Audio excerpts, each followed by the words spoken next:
కామారెడ్డి జిల్లా మాచారెడ్డి మండలం పాల్వంచ రహదారిపై ఉద్రిక్తత చోటు చేసుకుంది. వడ్ల కొనుగోలు విషయంలో రాష్ట్ర ప్రభుత్వం 1 క్వింటాల్కి 3 కిలోల తరుగు తీసేయడాన్ని నిరసిస్తూ రైతులు ఆందోళనకు దిగారు. జాతీయ రహదారిపై బైఠాయించి నిరసన వ్యక్తం చేశారు. విషయం తెలుసుకున్న పోలీసులు అక్కడకు చేరుకుని రైతుల పట్ల అత్యుత్సాహం ప్రదర్శించారు. రైతులను బలవంతంగా లాక్కెళ్లి పోలీస్ స్టేషన్కు తరలించారు. ఈ ఘటనలో పలువురు రైతులకు గాయాలయ్యాయి. మరోవైపు తూకం చేసిన ధాన్యాన్ని తిరిగి వెనక్కి పంపిస్తున్నారని రైతులు చెబుతున్నారు.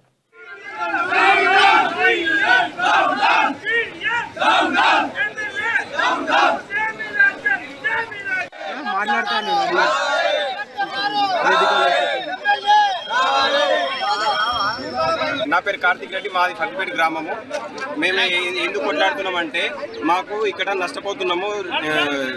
ఐకేపీ సెంటర్ నుంచి మేము వడ్లు పంపించడానికి ఫస్ట్ మేము అగ్రి అయింది ఎంత అంటే 41కి అరకిలో సంచి బరువు కలుపుకొని 41.5 మేము పెట్టాల్సింది. అయినా కానీ మాకు పొల్లు ఎక్కువ వస్తుంది, అది వస్తుంది, ఇది వస్తుంది అంటే మేము ఇంకా కటింగ్ ఏం లేకుండా 42 కాడికి మేము ఒప్పుకున్నాము. రైస్ మిల్లాలు అంతా ఒకటయ్యి వాళ్ళు ఎంత అంటే మాకు 44 ఉంటే మేము తీసుకుంటాం, లేకపోలేదు అనుకుంటాం, మళ్ళీ కట్ చేసుకుంటాడు. అది కాకుండా పోయిన ప్రతి బండికి అన్లోడ్కి డ్రైవర్కు ప్రతి సంచికి 5 రూపాయలు చొప్పున అడుగుతున్నాడు. ఇట్లా నష్టపోతున్నాం, అట్లా నష్టపోతున్నాం. ప్రతి క్వింటాల్ చొప్పున 10% తరుగు మేము నష్టపోతున్నాం. 10% అంటే దాదాపు 200 రూపాయలు మేము నష్టపోతున్నాము. ఆ విధంగా ఆలోచించాలి ప్రభుత్వము. ప్రతి ఒక 100 క్వింటాలు పండించే రైతుకు 20,000 అనేది ఒక నాటు ఖర్చు వెళ్ళిపోతుంది. అటువంటి ఆ విధంగా ఆలోచించి మేము 41.5 కాదు 42 కాడికి పెడతాము. అదే ఫైనల్ గా ఉండేసి మాకు అదే ఫైనల్ గా వేయాలి. ప్రతి బండి అన్లోడ్ కావాలా.